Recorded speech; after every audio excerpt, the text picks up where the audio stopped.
बिस्मिल्लाहिर्रहमानिर्रहीम। नाजिया से बात से मैं एक मौजूद। नाज़रीन, आज हम बात करेंगे एक तो अर्शदुद्दीन जो जेवलिन थ्रो फेंक कर पिछले साल जीता था, इस दफ़ा उसके साथ एयरपोर्ट पे क्या हुआ, इस पे मुख्तसर सी बात करेंगे।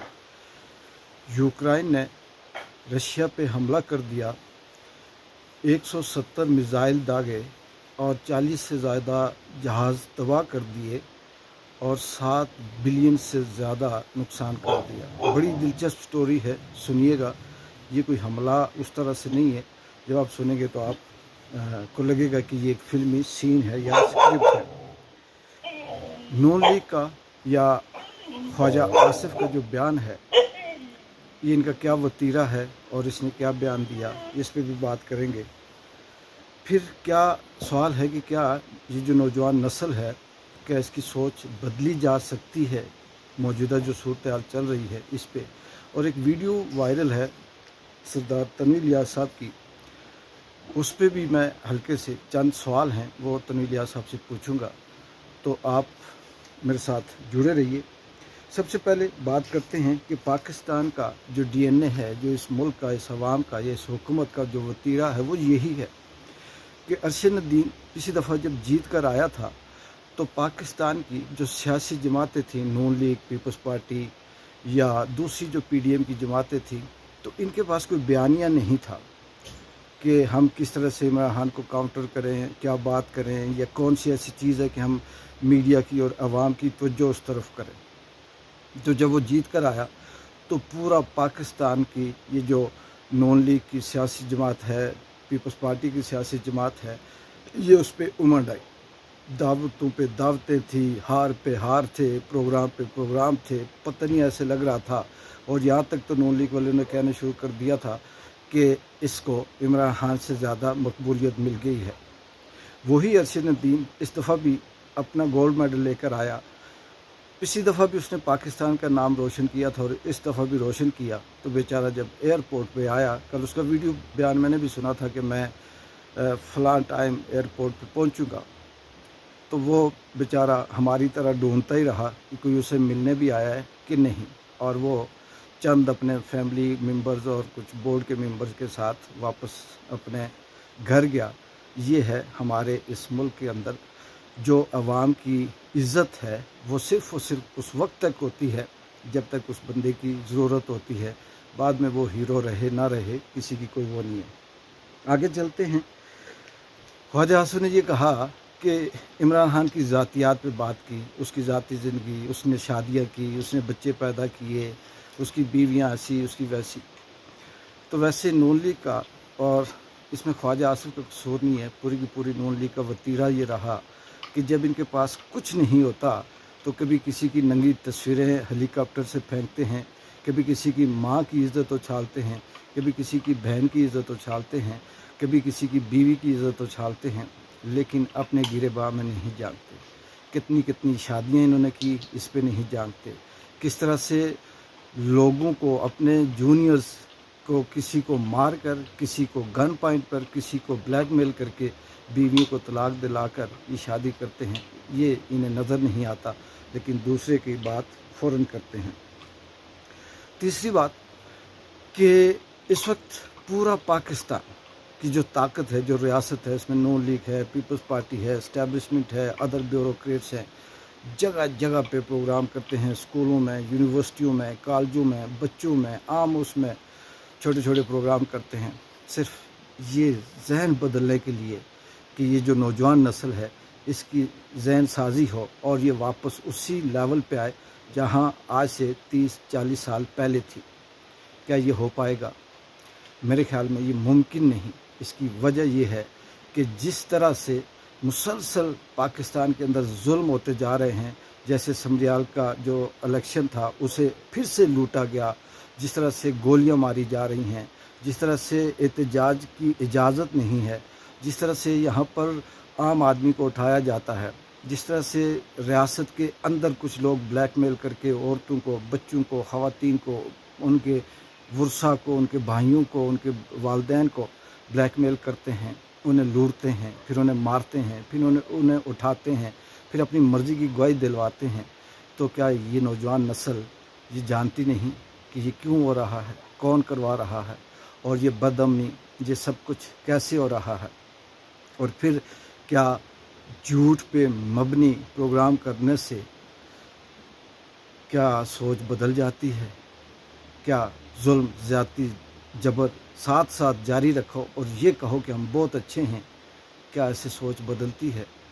क्या नौजवान नस्ल को बेरोज़गार रखो, उसे मारो, उसे उठाओ, उनको पसंद नापसंद की बुनियाद पे, बयानिए की बुनियाद पे, इमरान खान की दुश्मनी की बुनियाद पे उनके साथ सलूक करो और फिर ये कहो कि वो हमसे प्यार करे? मुमकिन नहीं।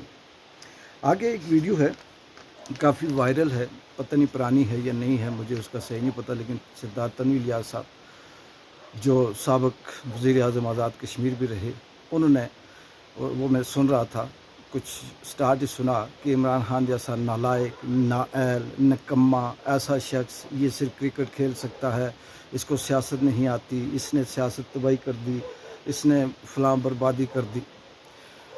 और वो जारी है, सिलसिला जारी है।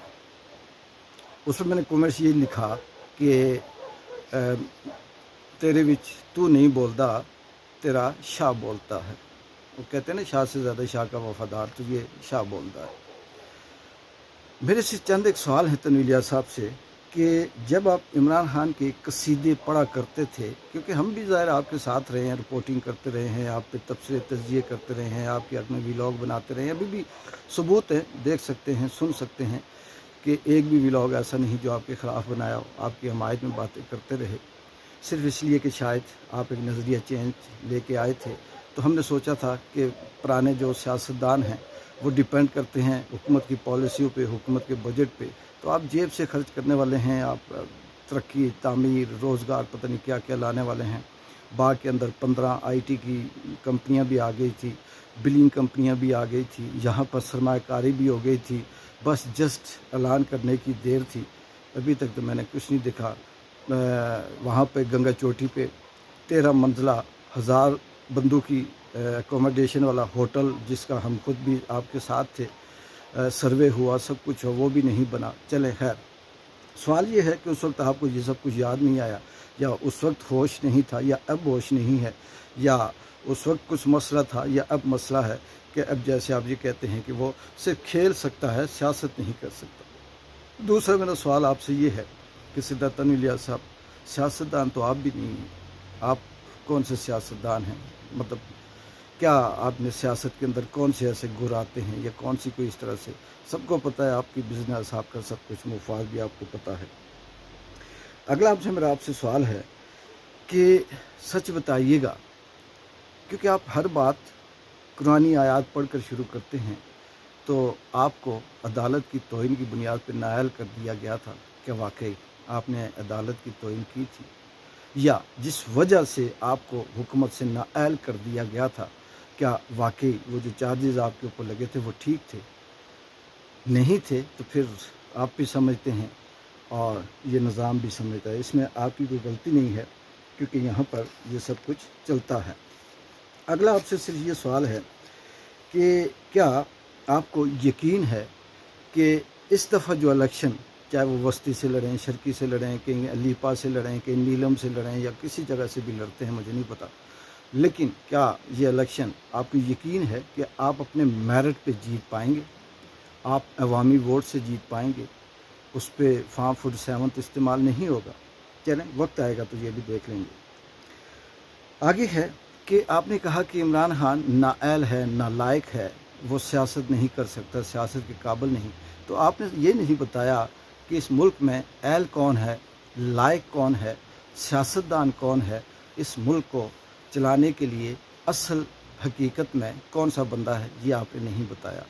तो इसका मतलब कि आप भी उसी तरह से मजबूर हैं जिस तरह से पाकिस्तान के अंदर आम आदमी, मीडिया मजबूर है, सहाफ़ी मजबूर हैं, एंकर मजबूर हैं। चलें, उनकी तो समझ आती है, उनके यहाँ ब्रीफकेस जाते हैं, लिफाफे जाते हैं, कुछ के मुफाद हैं, किसी के बच्चों की फ़ीस जाती है, किसी के पास जो गाड़ी है वो इसी तरह से आई हुई है, किसी ने प्लॉट लिए हुए हैं, किसी ने घर लिए हुए हैं। आपके पास तो ये सारी चीज़ें लेने वाले नहीं हैं, आप तो देने वाले हैं। तो फिर इतनी क्या मजबूरी है कि आप कुरानी आयात से बात शुरू करें और फिर स्टार्ट ही झूठ से करें। क्या नालायकी, क्या नाअहली, क्या काबिलियत, क्या आपको पता नहीं। चलें, तो ये था आज का व्लॉग। हाँ सॉरी, यूक्रेन की बात वो भूल गया।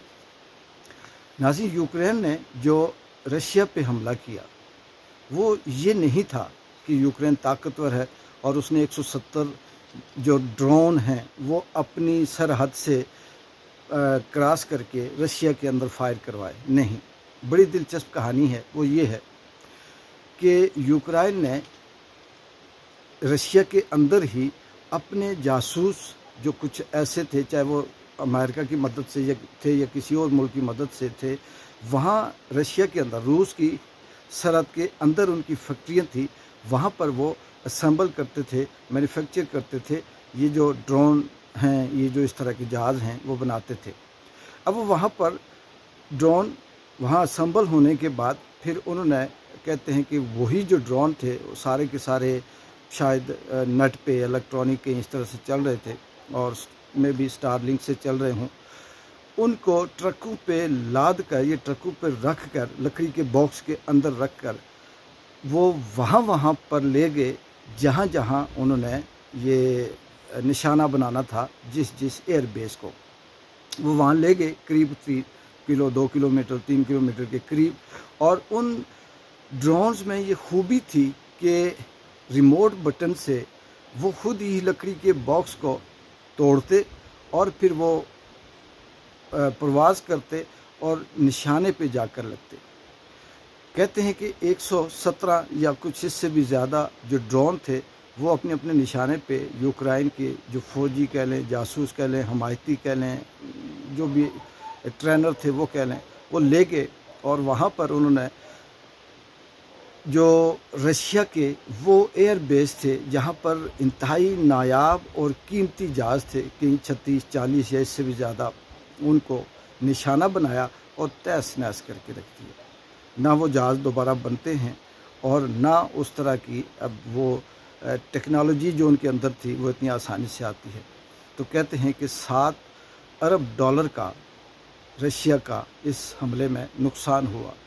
अब आगे क्या होगा ये तो वक्त बताएगा, लेकिन चले इसमें जो भी इसके पीछे था, जैसे कहते हैं ना कि नंबरदार या वडेरा अपने किसी मज़ेरे को कहे कि तुम्हारे पीछे मैं हूँ और थप्पड़ मार दे इसको और इसका मुंह तोड़ दे, और वो मज़ेरा भी बड़ा बहादुर हो जाता है। तो सेम इसी तरह की कहानी थी। तो यूक्रेन ने तो कर दिया, अब देखते हैं कि रिटेलिएट क्या होता है। लेकिन दूसरी तरफ जो ख़तरनाक बात है कि यही अमेरिका हो, ये सुपर पावरें हों, ये जो भी है, ये पाकिस्तान को, इंडिया को भी इसी तरह से उकसाती हैं, मचाती हैं, इनको भी लालच देती हैं और इनके दरमियान भी नफ़रत पैदा करती हैं। और चाइना अलग से बिगड़ा हुआ है, हिंदुस्तान अलग से बिगड़ा हुआ है, अमेरिका अपना कुछ चाहता है। तो लगता ये है कि वो वक्त करीब है जिसे हम कहते हैं कि शायद फिर से 2 ग्रुप बने और जंग अज़ीम 1, 2 और सूम, फिर ये ग्रुप कैसे होंगे ये तो आने वाला वक्त बताएगा। लेकिन माजी के जो ग्रुप थे वो ज़रा और तरह के थे। ये अब मुझे लगता है कि ये जो जहाज़ वाज हैं, पायलट शायलट, इनका भी काम ना रहे, ये टाँकियाँ शाकियाँ मारते रहें और ड्रोन ही जाएंगे, वही लड़ेंगे, वही मिसाइल फायर करेंगे, वही तबाही करेंगे, वही गिरेंगे और बस ठीक है जी, वहीं सब कुछ हो जाएगा। देखते हैं कि आने वाला वक्त क्या करता है और ये सुपर पावरें किस तरह से गरीब मुल्कों को लड़ा कर अपने अपने मिसाइल, अपने अपने जो असला है उसे टस करते हैं और उसके बाद फिर ये एक दूसरे पे कैसे सबकत लेके जाते हैं। एक बार जिन जो कि इजाज़त दें, अल्लाह हाफिज़।